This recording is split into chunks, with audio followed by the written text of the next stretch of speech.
What's up, tribe? How you guys doing? We have a new show alert, okay?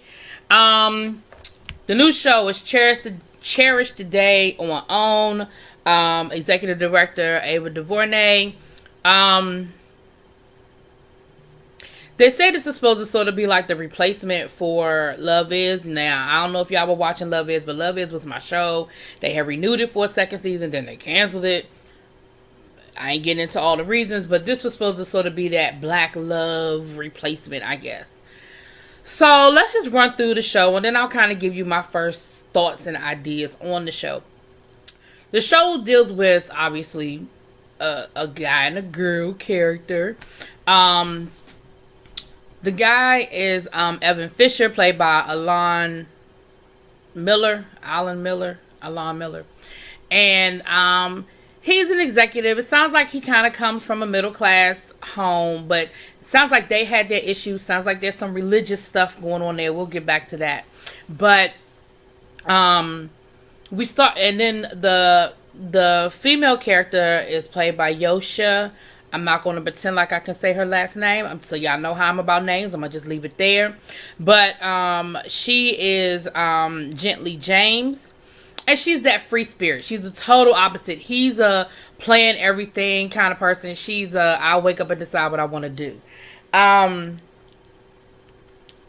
We start this episode off. We see both of them having a romantic evening, an intimate evening with another person, and both of them at the end of the evening, instead of spending the night, they both go home. So you see that they sort of both kind of have that no commitment thing going on, probably for different reasons, but they do.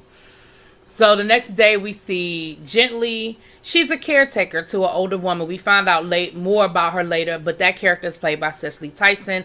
Luma Langston. We find out later on that Luma Langston is an old film star who never got to fully reach her potential because of segregation. She had this great talent, but was sort of regaled to playing maids and sidekicks. We know that story. And of course, all hail to the queen, Cicely Tyson.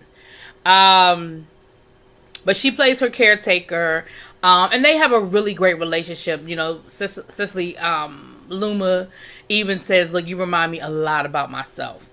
So we see this the next day. Now, what we found out is that each episode is going to be one full day. Sort of like, remember the show 24? So it's sort of like that. So every episode is one day in their life. It's not going to expand. So this was that one day that they met. So they start off that morning. Evan is taking his niece. I thought it was his daughter at first, but we come to find out Evan is taking his niece to the library for a lecture on she was listening to a lecture on ancient Egypt and some more stuff. So very precocious young lady. She does not get along with her mom. They're having these growing pains. They don't see eye to eye. And him as the uncle, he sort of stays out of it, but because he's like, look, your mom loves you. She's just a little, she's always been, she's a warrior. Sounds like his mother is a very religious person, because she said something about, her being at church, and he said, well, she let you come here instead of go to church, so that's a start. And then she said, well, she probably sitting somewhere praying for me now. He was like, she probably is. So that there's some religious piece there. And then later on in the episode, we find out that his first kiss was in a church basement. So I feel like maybe they grew up with a strong religious thing. We didn't get too much deeper into it than that, but I feel like that's kind of where that is going. Then Gently is there at the library trying to return these books. Now here, let me tell you something. Gently irritates me. Okay? I'm probably going to be, I don't know, but Gently irritates me. She has Gently irritates me because she had, and we'll get deeper into it when we get to the end of the episode, but she has that millennial attitude, like, I don't know how to describe it, but it's like, I'm a free spirit and you need to accept that I'm a free spirit. Don't judge me, yet she judges, right?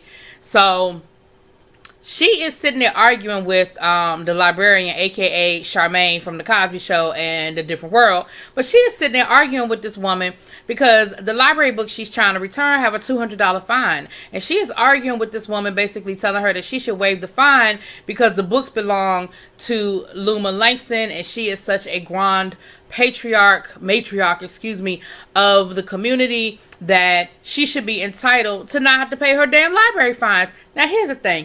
I'm all about respecting our elders, and I'm all about giving them their flowers while they are here. However, I don't think this was a situation where this is about respect. I think this is a situation where she ain't returned her damn library book and she got to pay her fine. Now, on the flip side, I am the queen of not returning my library books. That's why I'm so glad now that I can just download my books from the library onto my tablet, and they automatically take them books back when they are due, okay? But I ain't never had no fine $200. What kind of stuff they doing in L.A.? Oh, it takes place in L.A. I ain't never had no $200 library fine. But okay, we're going to go along with it. So, Evan is in line. Mind you, she holding up the whole line. People trying to check out books. People trying to do whatever. She holding this whole line up because she having her mini revolutionary moment because she don't think that Luma should have to pay her library fine for these books that she done had over a year. They've been overdue for a year. A year. So Evan goes up and he's trying to fix it. You know what I'm saying? He's doing this whole, well, what can I do to fix the da-da-da-da-da. So he offers to pay the fines, and she tells him, I appreciate it, but this is about the principal. The principal is she owed him damn fines and she need to pay him. That's the principal. And if he offering to pay them fines, you need to let him pay them damn fines so y'all can get out of there. The line is out the door. Anyway, honey. But she's able to convince Charmaine to waive the fee. And Charmaine was like, I'm going to do it this one time and one time only. And I'm going to put a note on the account that we're not waiving not another nickel, dime, or penny. And she was like, okay, no problem. But you doing the right thing, sister. How's she doing the right thing by waiving a $200 fine? But, okay, I'm not going to dwell. But, so they, that was their first little encounter. So we see her, she ends up going back, gently ends up going back to Luma. And Luma was like, you did it? She was like, I can't believe you did it. And even she was like, oh, girl, child, I've had them books for a year. I knew I should have took them books back. So again, it wasn't about the principle, because she was like, well, she reads slower. She's an older woman and she reads slower. And that's why they had this little thing at the library called Renew. You can renew the book. Anyway. But basically it was about, let's see, in my mind it boiled down to, let me see what we can get away with. Anyway, it irritated me, but I'm not going to dwell. So then she tells her about the guy at the library offering to pay. And Luma was like, girl, you should have let him pay. And she was like, see, no, it was something about it being trouble or whatever. And Luma was like, you know what, it might have been, she said it might be more trouble than it's worth or something to that effect. And Luma was like, it might have been. She said, but sometimes you got to make a decision about whether it's worth the trouble. And I'm thinking, yeah, you got to decide whether, because sometimes it's worth the trouble, honey. So she kind of starts talking about, oh no, that's later on. Hold on, I'm getting ahead of myself. So now on the other side, Evan done went home. He took his niece home, and we run into the sister and the, nope. See, I still went ahead of myself. Evan ends up going past his job. We find out that he's like, he works in tech. He's like he evaluates things, and he lets people know what's wrong with their, their programs or whatever when it comes to like computer stuff. And while he's there, in this modern world of, social media, he didn't ask the girl for her phone number, but he heard the librarian say her name. So he knows her name is Gently Jones. And what does he do? He goes over to the gram. He puts Gently Jones in, and he actually finds her. So he likes a couple of her pictures, and then he sends, and it looks like she has traveled the world, right? He throws something in her DMs, And when Gently sees the message, she lets Luma know that, oh, that's the guy from the library, and he done came in my DMs. And she basically was like, I ain't even checking for him. And she was like, see, that's your problem. She was like, you have attention deficit disorder when it comes to men. She said, what's the big deal? What's the problem with DMing him back and having a conversation. And that's when she was like, girl, you just remind me so much of myself. Now, the other thing we see when Evan is at work is he's a good employee. He does his job, but at the end of the day, he is not going to exert a lot of energy for somebody else's company. He was like, at the end, he said, I'm a company man, just not this company. And he has plans to do his own thing. But right now, he's making the good money, living a good life to get him to the next place he's trying to get to. So, Evan's taking his niece home. And like I said, we see that there is some tension between his sister and her husband and the niece. Like, there's just, the sister feels like, I'm a horrible mother, we can't get anything right, we just can't seem to see eye to eye. And he was like, it's okay, you're gonna work through it, like, it's all good, we're gonna work it out. So she invites him to come in for lunch, and he's actually getting ready to go in for lunch, but then he gets the message back from Gently, and he's like, oh no, let me go and check this out. So they end up meeting at one of them little hole-in-the-wall dessert spots. And let me tell you something. Y'all know that the hole-in-the-wall spots are where the best food is. You can't judge a book by its cover. So she picks up an advertisement for something while they're in there. That comes into play later. So while they're in there, it's some cheesecake place. So they order some cheesecakes. And he's like, I don't know, I've never been here before. What do you suggest? So they order a regular, they order strawberry, and they order cookies and cream. So then he comes out and he's like, is there somewhere to sit down? And they end up sitting on like a little curb, because it's like I said, it's a little hole in the wall in the hood type situation. So they end up sitting on the curb, and he eats the regular, because everybody knows what regular cheesecake tastes like. So then he was like, it is good. He said, but help me out. I don't know what I should try next. So he's getting ready to decide whether he wants the cookies and cream or he wants the strawberry. And so before he leans in to take it, she's like, yeah, because this will tell a lot about you. So now he feels like, oh my goodness, like, if I pick up the wrong one, what does that say about me? So they have this whole cute little banter about, if you choose this, what you gonna think about, and if you choose that. So he ends up choosing the strawberry, and she said, oh, that's perfect, because cookies and cream is my favorite. And he said, well, what would have happened, if I had picked the cookies and cream? And she was like, well, it would have been what it was. And then they get into this whole conversation. She gets into this whole deep ass, unnecessarily too analytic thing about making other people happy. And doesn't it make you happy to make me happy? I mean, it made me happy to return your DM. Didn't that make you happy?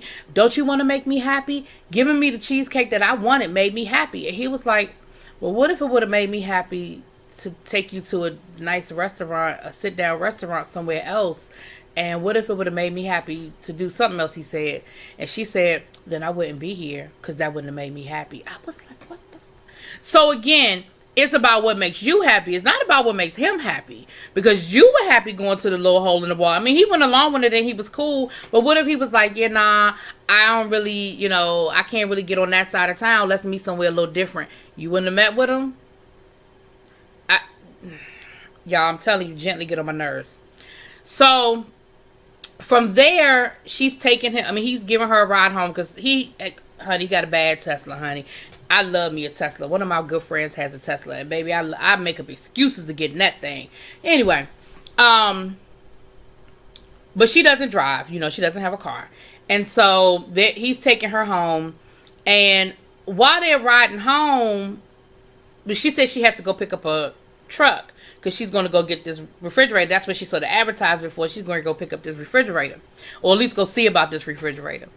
And he was like, well, I could take you down there. That's before he knew it was a refrigerator. She said, no, I need a flatbed just in case I'm going to buy it. And he was like, oh, okay, cool. Well, can I ride with you? She was like, sure, you can go ahead and go with me. So they're headed back to her house. While they're in her house, they get flagged down by this dude, young guy, who is recycling. Right? He's got all these trash bags full of recyclables. And he's like, mind you, he's talking to her, who's in the passenger seat. He never acknowledged Evan and said, yo, bruh, can you do me a favor? He's talking to her saying, can you give me a ride, I guess, to the recycle place because they close at 5 and I need to get there. So then she turns to Evan and was like, do you mind? But my thing was, how you gonna not acknowledge the person that's driving the damn car? Am I being too nitpicky? Okay, let me stop. Okay, let me get back. Okay. So he puts some daggone He puts the recyclables in the car because I feel like I'm being too nitpicky. Let me stop. He puts the recyclables in the car, and on the way to the recycle plant, they actually have a pretty good conversation about climate change. And we see that this young guy, although for whatever reason, he's living off of recyclables and things like that, he's not a dumb dude. He's actually very intelligent and very up on world affairs and things like that. So they take care of that. Then they get to her house, and he gets to meet her dad.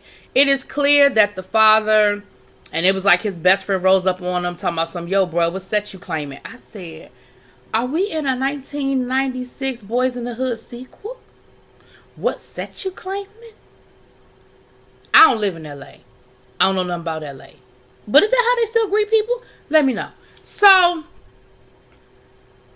of course, dude now was nervous because, see, that he wasn't about that life. He grew up, he talked about how he went to Stanford and all this other stuff. And he always did what he was supposed to do, what was expected. So, this ain't his world. That doesn't mean he looks down on it. It just means it ain't his world. I would be the same way. That ain't my world. I don't look down on nobody, but that ain't my world. I didn't grow up like that. You know what I'm saying? So, and the reason why I say that is because it comes into play later, okay? It's the reason why I threw that in there. So, she introduces this Michael Beach's character. She introduces him as, she doesn't say my father. She says my father figure or my father like or something like that. But that lets you know that that's not her blood father, but that he was like her father. So that's where she's getting the flatbed from. So they end up clowning the dude that rolled up on him. Like, that's, she's talking about some, boy, please, what's that you claiming? The television said, I see you posting about Game of Thrones. And so, kind of takes a little bit of fire out of that whole thing.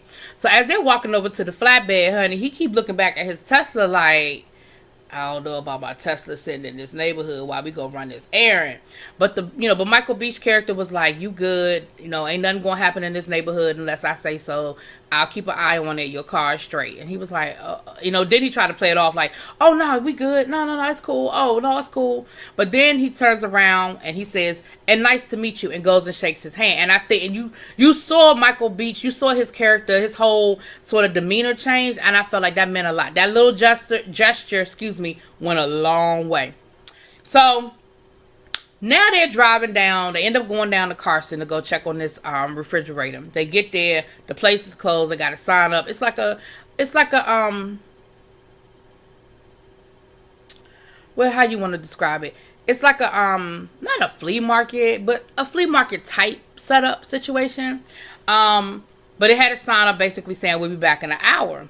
So she was like, well, what are we going to do for an hour? And he was like, well, we'll find something to do. And they get to clowning about Carson, and it sounded like some inside LA joke type stuff, because he was talking about Carson is not really this and it's not really that. They sort of stuck in the middle. It sounded like some inside joke stuff, because I got what they were saying, but I didn't get the reference. It's kind of like if people start talking about specific neighborhoods in DC. I'll get what they're saying, but I'll understand it better knowing and living and being from DC. Anyway, so they killed an hour by going to an arcade, and they're having a good time, and they're laughing and joking, and they're playing basketball, they're playing video games, and then he ends up kissing her on her cheek, and they end up, it was cool. It was a real nice little moment, and you definitely saw where they were having a good time, getting to know each other and all of that.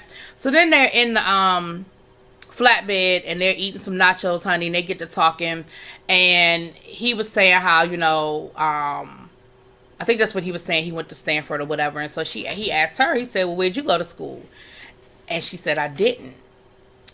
And he said, oh, okay. She said, yeah. She said, right after graduation, I went straight to the airport with a $500 one-way ticket to Europe. And I just kind of lived in Europe and worked my way through Europe. And he was like, yeah, your Instagram, I love you. Your Instagram is beautiful. Like, you've been all these places. Like, I just want to travel. And she said, well, yeah, I made it look a lot easier than it was. But, I enjoyed it, and I liked the fact that when I was ready to get up and go, I could just get up and go. And so he kind of gave her the look like, oh, so that's why. And again, I might be out of sequence, y'all, but that's the conversation. It might have happened earlier, but yeah. And he was just kind of like, oh, so that's what you do, when you're ready to go, you're ready to go. And she was like, yeah. So I kind of already felt like he kind of felt some kind of way about that. And then I felt like she felt some kind of way about the whole, where'd you go to school thing. You know what I'm saying?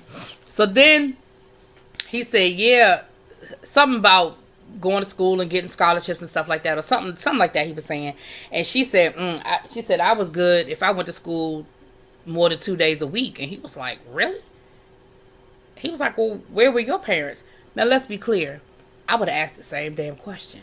Because, see, in my household, you ain't missed no school. And if you did, trust and believe, you were in the bed with a fever, throwing up, and some more stuff. Like, you didn't just miss school. So for you to say, I was good to make it to school more than 2 days a week, that would have been my first question, too. Even if I didn't verbalize it, I'd have been thinking it like, where her mom and daddy at?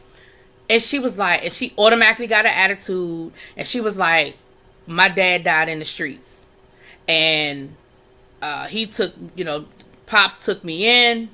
He changed his whole life for me. He even went and got a job. And it wasn't and she's like she's really mad. Like, it wasn't the most glamorous job, but he went and got a job. He was like, whoa. I meant no disrespect. Like, I'm sorry. I just was asking. So then he was like, now this is where you probably should have stopped, Evan. You probably should have stopped. But he kept going. Then he gonna say, well, where was your mother? Now, again, I would have been thinking it, but I damn sure wouldn't have said it at that point. Because I realized I hit a soft spot. I'd hit a point. I'd hit a little. And she was like, what's up with all the questions? Like, why are you asking me all these questions? She was like, maybe I didn't live the life that you lived. And she starts kind of like, she's in her feelings. And I understand where it came from. But at the same time, he didn't mean no harm. He really didn't. Y'all have just, like, legit, y'all come from two different worlds. And he's just trying to understand because he doesn't get it. I wouldn't get it. Hello? So then she was like, they're probably back. So he was like, come on. Like, don't do that. Like, we've had a good day. Don't shut down on me. And she was like, nah, we good. Let me go check on this refrigerator. So they go check on the refrigerator. And it's an older model, but it's got, personality. But it doesn't fit. She goes to measure it and it doesn't fit. And he was like, well, I mean, is there anything you can do? Can you move some furniture around? In the kitchen, can you move something around to make it fit? Because it's short by like 1 inch. And she was like, no, it's a wall. You can't just move it around. And he was like, okay. So then he was like, well, I tell you what. And again, Evan, this is where I would have just stopped. I'd have been like, all right, girl, well, let's go on head back. Let me go get my Tesla out the neighborhood. You know what I'm saying? That's what I would have been thinking. But he pushed it, and he was like, well, why don't we just go to a real appliance store, honey? She ain't like that word, real appliance store. Let's just go to a real appliance store and let's and we'll just pick something up that we know will fit. We'll do the measurements, we make sure it fit, and it'll be good. And of course, honey, she went off with him talking about, this is a real appliance store and that's your answer to everything. You just throw money at it, huh? You just think that's just the answer to everything. And I mean, she laid him out. And he was like, okay, so first of all, what you not going to do is talk to me like that. Like, you ain't going to talk to me crazy. She was like, and what?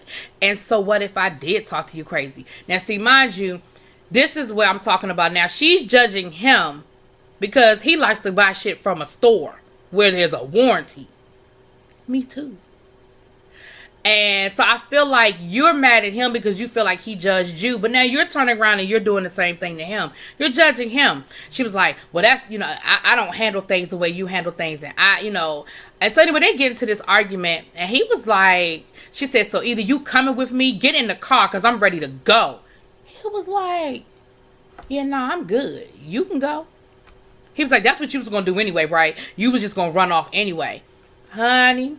She got in that car. She sure enough left his ass there. He Ubered his ass right on, or Lyft, whatever, right on back to his car. And when he gets to the car, he sees her in the house. And you see him thinking about, like, he even walked like he was going to walk to the door.